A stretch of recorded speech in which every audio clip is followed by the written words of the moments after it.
Hello and welcome all of you. इस lecture में हम डिस्कस करेंगे कुछ इम्पोर्टेंट क्वेश्चंस हमारे unit atom and nuclear +2 physics से। और ये क्वेश्चंस ऐसे हैं जो एग्जाम में बार बार आते रहते हैं और या इस टाइप के क्वेश्चन आते हैं। तो इसी प्रकार के एक क्वेश्चन है हमारे पास में, calculate the longest and shortest wavelength in the Balmer series of hydrogen atom given R यहाँ पर क्या राइडबर्ग कांस्टेंट, जिसकी वैल्यू क्या होती है 1.097 इंटू 10⁷ पर मीटर। तो डियर स्टूडेंट्स, ये क्वेश्चन काफ़ी कॉमन है। या इस प्रकार का स्पेक्ट्रल लाइन की वेवलेंथ निकालना, शॉर्टेस्ट वेवलेंथ निकालना, लॉन्गेस्ट वेवलेंथ निकालना, या जिनको हम अल्फा बीटा गामा लाइन्स बोलते हैं, इस प्रकार के क्वेश्चन फ्रिक्वेंटली एग्जाम में आते रहते हैं। तो इस प्रकार के क्वेश्चंस को सोल्व करने के लिए सबसे पहले हमें जो फार्मूला है वेवलेंथ निकालने के लिए, फार्मूला जो हम ड्राइव कर चुके हैं, we know that 1 by lambda is equal to r 1 upon n1 square minus 1 upon n2 square। ये फार्मूला आपको याद रखना है। अब इस फार्मूले के बेस के ऊपर हम लॉन्गेस्ट और शॉर्टेस्ट वेवलेंथ निकालते हैं। अब देखो क्वेश्चन क्या है हमारा, बाल्मर सीरीज के लिए हमें लॉन्गेस्ट और शॉर्टेस्ट वेवलेंथ निकालनी है।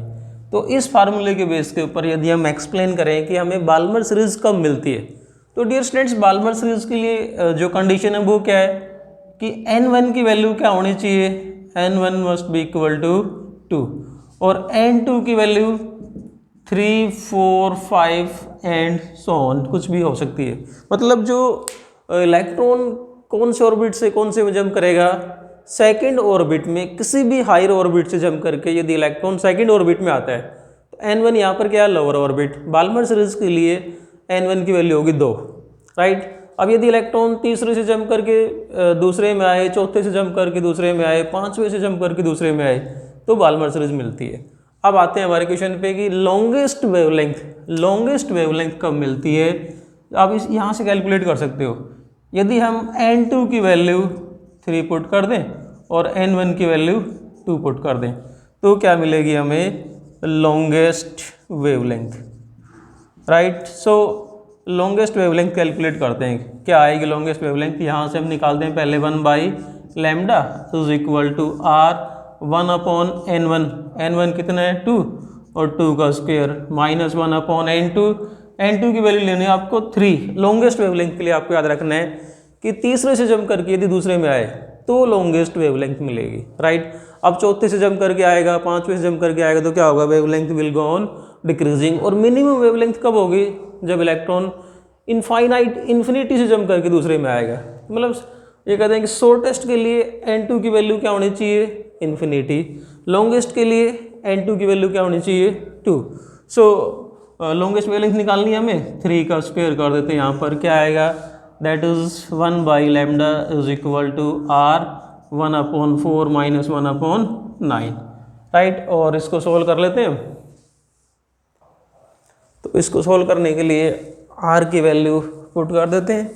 क्या आएगा हमारे पास में, 1 by lambda is equal to 1.097 into 10⁻⁷ और ये आ जाएगा हमारे पास में एलसीएम लेने के बाद में 5/36, राइट। और यहाँ से इसका रेसिप्रोकल ले लेते हैं। दिस इज 1 बाई लैम्डा, इस 1 बाई लैम्डा को हम वेव नंबर कहते हैं। यहाँ से रेसिप्रोकल लेंगे, वेवलेंथ आ जाएगी, राइट। 1.097 इंटू 10⁻⁷ रेसिप्रोकल लेते हैं इसका, तो ये आएगा 36/1.097 इंटू 10⁻⁷। और इसको सोल्व करने के बाद में जो वैल्यू आ जाएगी उसको पुट कर देते हैं। यहाँ से ये 5 और रह गया अपॉन में 5 और ये आ जाएगी value nearly equal to 6563 angstrom, that is equal to 6536 angstrom. This is the longest wavelength. अब बात करें यदि शॉर्टेस्ट वेवलेंथ कब मिलेगी, तो सेम फार्मूला आपको यूज करना है। शॉर्टेस्ट वेवलेंथ के लिए फार्मूला फिर से लगाते हैं, 1 by lambda is equal to r 1 upon n1 का स्क्वायर, 1 अपॉन n1 होगा हमारा 2 का स्क्वायर माइनस में n2 क्या होगा, इन्फिनिटी। शॉर्टेस्ट वेवलेंथ के लिए n2 की वैल्यू क्या होनी चाहिए, इन्फिनिटी। सो ये आएगा हमारे पास में 1 by lambda is equal to r by 4 और लैम्डा इज इक्वल टू क्या आ जाएगा यहाँ से 4 बाई r। और इसी प्रकार से r की वैल्यू पुट कर देंगे तो ये आएगा हमारे पास में 4/r की वैल्यू 1.09 इंटू 10⁻⁷ और इसको सोल्व करने के बाद में जो आंसर आएगा that is nearly equal to 3646 angstrom. Right, ये तो आ गया हमारे पास में इस क्वेश्चन का सॉल्यूशन। अब यदि इस क्वेश्चन को हम जनरलाइज करते हैं तो यदि बाल्मर सीरीज की जगह यदि कोई सी भी सीरीज पूछी जाए, जैसे यहाँ पर पूछा बाल्मर सीरीज में, यदि इसके अलावा लेमन सीरीज में, पास्टन सीरीज में, ब्रैकेट सीरीज में, तो हर प्रकार के क्वेश्चन के लिए आपको इसी प्रकार से ये फार्मूला यूज़ करना है 1/λ = r 1/n1 का स्क्वायर माइनस 1/n2 का स्क्वायर। फॉर एग्जाम्पल अगर यहीं पर ही इसी क्वेश्चन में लाइमन सीरीज के लिए ये पूछा जाए कि calculate the longest and shortest wavelength in Lyman series, तो लाइमन सीरीज के लिए फार्मूला लगाओगे। अब देखो याद करो, लाइमन सीरीज हमें कब मिलती है, जब n1 की वैल्यू 1 हो और n2 की वैल्यू 2, 3, 4 एंड सो ऑन, मतलब इलेक्ट्रॉन फर्स्ट ऑर्बिट में जंप करके आए किसी भी हायर ऑर्बिट से। सो फर्स्ट से हायर ऑर्बिट कौन सा हो गया, दूसरा, तीसरा, चौथा, पांचवा, तो किसी भी हायर ऑर्बिट से यदि इलेक्ट्रॉन जंप करके फर्स्ट में आता है, दूसरे से फर्स्ट में, तीसरे से फर्स्ट में, चौथे से फर्स्ट में, राइट, तब हमें क्या मिलती है, लाइमन सीरीज मिलती है। अब देखो यदि इलेक्ट्रॉन सेकंड ऑर्बिट से जंप करके फर्स्ट में आएगा तो इसको हम बोलते हैं first line of Lyman series, या इसको हम H अल्फा लाइन भी कह देते हैं। यदि तीसरे से जंप करके पहले में आए तो इसको क्या कहते हैं हम, H बीटा। चौथे से जंप करके पहले में आए तो क्या कहते हैं इनको, H gamma and so on, alpha beta gamma lines, इस प्रकार से कहते हैं। तो आप ये कह सकते हो कि जो अल्फा लाइन होती है, यदि लाइमन सीरीज की हम बात करें तो लाइमन सीरीज के लिए जो लॉन्गेस्ट वेवलेंथ किसकी होगी, H अल्फा लाइन, उसके बाद में H बीटा, फिर H gamma and so on, H delta, इस प्रकार से जो लाइमन सीरीज में लॉन्गेस्ट वेवलेंथ किसकी होगी, H अल्फा लाइन्स या फर्स्ट लाइन की होगी, उससे कम सेकंड लाइन, उससे कम थर्ड लाइन, राइट। देखो इसी प्रकार का हम नेक्स्ट क्वेश्चन लेते हैं जिसमें हमें इन तीनों सीरीज के लिए शॉर्टेस्ट वेवलेंथ निकालनी है। तो देखते हैं नेक्स्ट इंपॉर्टेंट क्वेश्चन जो एग्जाम में बार बार पूछा जाता है, show that shortest wavelength in Lyman, Balmer and Paschen series have wavelength in the ratio 1:4:9। तो बिल्कुल हमें सेम फार्मूला लगाना है। वेवलेंथ के लिए जो फार्मूला है that is equal to 1/λ = r 1/n1 का स्क्वायर माइनस 1/n2 का स्क्वायर। अब इस फार्मूले से यदि हम लाइमन सीरीज के लिए वेवलेंथ निकालते हैं तो लाइमन सीरीज के लिए वेवलेंथ 1/λ के नीचे मैंने ये LS लिखा है, LS का मतलब यहाँ पर लाइमन सीरीज की वेवलेंथ निकालते हैं, that is equal to r 1/n1 का स्क्वायर। लाइमन सीरीज में n1 की वैल्यू क्या होती है 1 और 1 का स्क्वायर क्या आएगा 1, राइट। शॉर्टेस्ट वेवलेंथ के लिए लाइमन सीरीज में n2 की वैल्यू क्या होगी, इन्फिनिटी, राइट। सो ये हमारे पास में क्या आ जाएगा, यदि हम इसको सॉल्व करेंगे then it is equal to 1 - 1 1/1 1 हो गया, minus 1/∞ 1/∞ is 0, so that is equal to r। और यहाँ से यदि मैं इसका रेसिप्रोकल ले लेता हूँ तो वेवलेंथ आ गया हमारे पास में lambda LS is equal to r का रेसिप्रोकल क्या आ गया 1/r। मतलब क्या हुआ इसका कि जो शॉर्टेस्ट वेवलेंथ लाइमन सीरीज के लिए किसके बराबर होगी 1/r के बराबर। यदि इसकी वैल्यू पूछी जाए तो r की वैल्यू पुट कर देंगे 1.097 इंटू 10⁻⁷। अब सेम वे में यदि हम शॉर्टेस्ट वेवलेंथ किसके लिए निकालें, बाल्मर सीरीज के लिए, तो L की जगह मैं पुट कर देता हूँ BS। बाल्मर सीरीज के लिए वेवलेंथ कब मिलेगी, जब N1 की जगह क्या पुट करेंगे हम 2, क्योंकि हमें बाल्मर सीरीज कब मिलती है, जब इलेक्ट्रॉन हायर ऑर्बिट से जंप करके सेकंड ऑर्बिट में आते हैं। तो N1 की जगह हो गया हमारा 2 और इसको सॉल्व करेंगे तो ये आ जाएगा हमारे पास में r/4 और रेसिप्रोकल ले लो, क्या आ जाएगा, that is equal to 4/r। ये आ जाएगी shortest wavelength in the Balmer series. इसी प्रकार से यदि हम पास्टन सीरीज की बात करते हैं तो आप याद कीजिए पास्टन सीरीज हमें कब मिलती है, जब इलेक्ट्रॉन थर्ड ऑर्बिट में जंप करके आएंगे। मतलब N1 की वैल्यू क्या होनी चाहिए 3 और 3 का स्क्वायर आ जाएगा 9, बाकी ये सेम है। शॉर्टेस्ट वेवलेंथ के लिए हायर ऑर्बिट इन्फिनिटी होना चाहिए, तो ये हो गया इन्फिनिटी। और इसको सॉल्व करोगे ये आएगा r बाई 9, और ये कहते हैं कि रेसिप्रोकल ले लेते हैं इसका, तो पास्टन सीरीज के लिए जो शॉर्टेस्ट वेवलेंथ है वो आ जाएगी 9/r, राइट।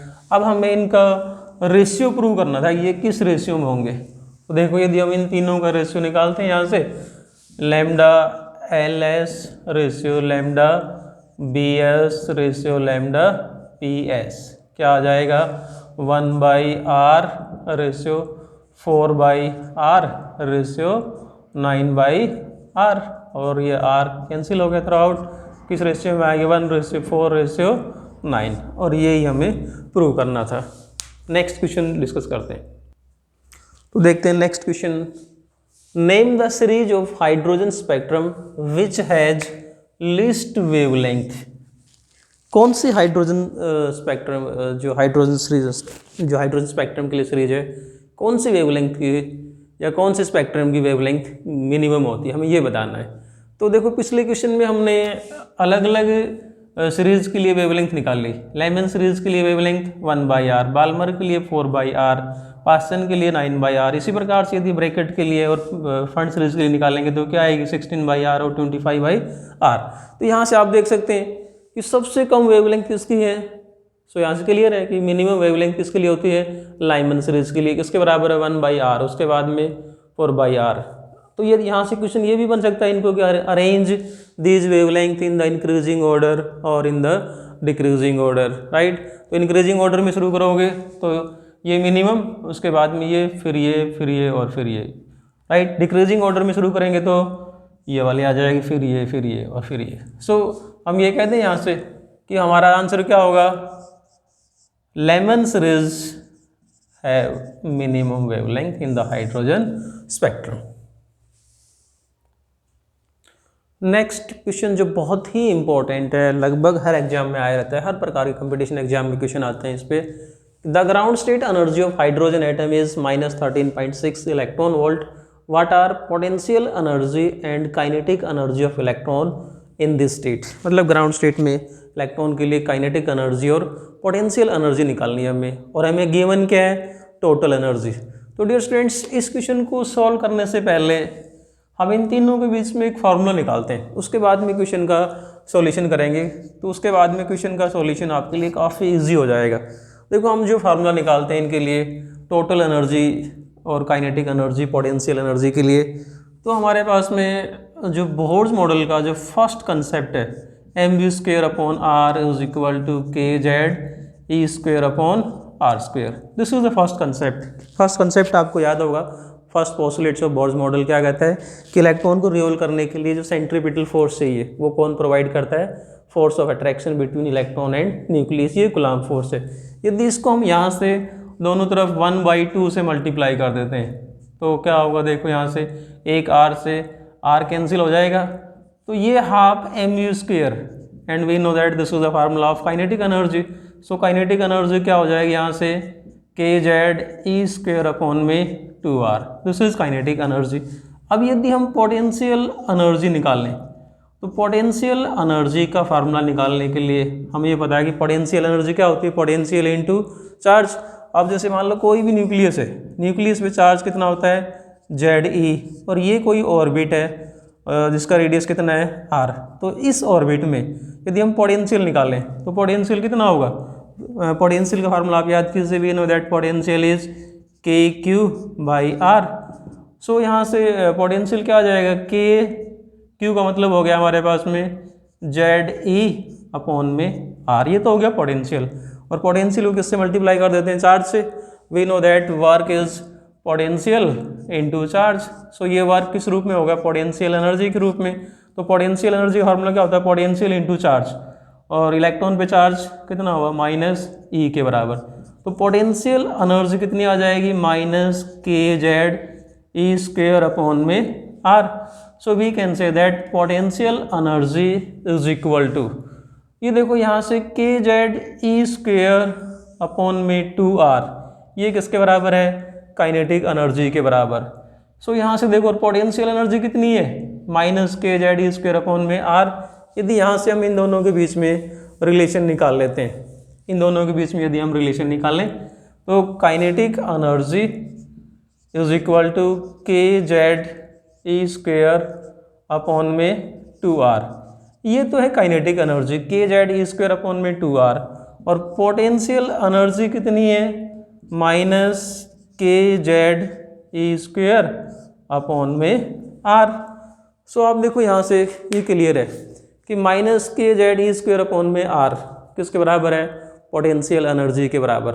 तो इस रिलेशन को यदि मैं माइनस से मल्टीप्लाई कर देता हूँ, यहाँ पर यदि मैं माइनस से मल्टीप्लाई कर देता हूँ इसको, तो काइनेटिक एनर्जी जो आ जाएगी, kinetic energy is equal to 1/2, और इसको माइनस से मल्टीप्लाई करो, देखो क्या बनेगा, -kZe² अपॉन में R, और we can say that kinetic energy is equal to 1/2 into -kZe² upon में R।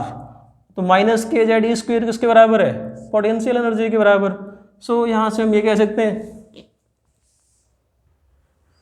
Kinetic energy is equal to -12 of potential energy, या यूँ कह दें कि पोटेंशियल एनर्जी जो है that is equal to -2 of kinetic energy. Potential energy और kinetic energy के बीच में एक रिलेशन आ गया, potential energy is equal to -2 kinetic energy. देखो यहाँ से यदि हम माइनस लगा के, यहाँ पर यदि मैं माइनस लगा के 2 से मल्टीप्लाई कर देता हूँ काइनेटिक एनर्जी को, तो 2 से 2 कैंसिल हो जाएगा, -kZe² upon R, -kZe² upon R किसके बराबर आ जाएगा, पोटेंशियल एनर्जी के बराबर। So potential energy is equal to -2 of kinetic energy. तो हमारे पास में एक रिलेशन आ गया, potential energy is equal to -2 of kinetic energy. ये तो आ गए इन दोनों के बीच में रिलेशन। यदि टोटल एनर्जी निकालते हैं हम, तो total energy sum of kinetic energy and potential energy, total energy sum of potential and kinetic, और we can say that total energy is equal to, potential energy हमारे पास में कितनी आई थी, -kZe² अपॉन में R, और काइनेटिक एनर्जी kZe² अपॉन में 2R। This is kinetic energy. Total कर दोगे इनको तो ये देखो -12, और ये तो है देखो यहाँ से -kZ² अपॉन R और प्लस में kZe² अपॉन में R, दोनों में से यदि हम kZe² अपॉन R कॉमन ले लेते हैं, यहाँ बचेगा -1 प्लस में half, that is equal to -kZe² upon में R। This is total energy, right. और kZe² अपॉन में R, अगर हम यहाँ से बात करें कि kinetic energy is kZe² upon में 2R, ये काइनेटिक एनर्जी है, और -kZe² अपॉन में R, यहाँ से -1 प्लस हाफ, तो ये बचेगा माइनस का हाफ, राइट।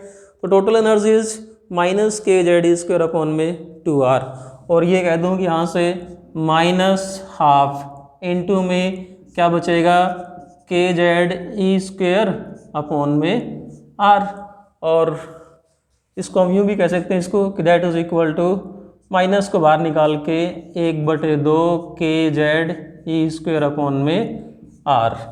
सो काइनेटिक एनर्जी और पोटेंशियल एनर्जी, टोटल एनर्जी और काइनेटिक एनर्जी के बीच में यहाँ से रिलेशन क्या आ जाएगा, total energy is equal to minus as it is ये वाला, और half kZe², half kZe² is kinetic energy. This is the relation between total energy and kinetic energy. अब इन फार्मूले के बेस के ऊपर हमारा जो गिवन क्वेश्चन है वो सोल्व होगा। सो देखो अब सोल्व करते हैं हमारे गिवन क्वेश्चन को कि the ground state energy of hydrogen atom, ये क्या है, टोटल एनर्जी कितनी है, -13.6 electron volt. What are potential energy and kinetic energy, तो पोटेंशियल एनर्जी और काइनेटिक एनर्जी निकाल लेते हैं, राइट। टोटल एनर्जी ये है, तो काइनेटिक एनर्जी कितनी आ जाएगी, minus of total energy, that is total energy थी हमारे पास में -13.6, और इसका माइनस और करेंगे प्लस, तो कितना आ जाएगा, +13.6 electron volt. This is kinetic energy, right. और पोटेंशियल एनर्जी निकालनी है, तो पोटेंशियल एनर्जी कितनी आ जाएगी, -2 into kinetic energy, that is 13.6 electron volt, और ये आ जाएगा हमारे पास में -27.2 electron volt. This is potential energy. कुछ इसी प्रकार से अगला क्वेश्चन लेते हैं हम आपकी प्रैक्टिस के लिए। Total energy of an electron in second excited state of hydrogen atom is -1.51 electron volt. Total energy दे रखी है हमें, that is equal to -1.51 electron volt. Calculate potential energy and kinetic energy in this state. इस state में potential energy और kinetic energy निकालनी है। तो हमारे पास में अब सेम मेथड है कि we know that the relation between potential energy and kinetic energy. Potential energy is equal to minus twice of kinetic energy and kinetic energy is negative of total energy. So given question के according यदि हम kinetic energy निकालते हैं electron की, तो kinetic energy क्या आएगी? Negative of total energy, that is negative of -1.51.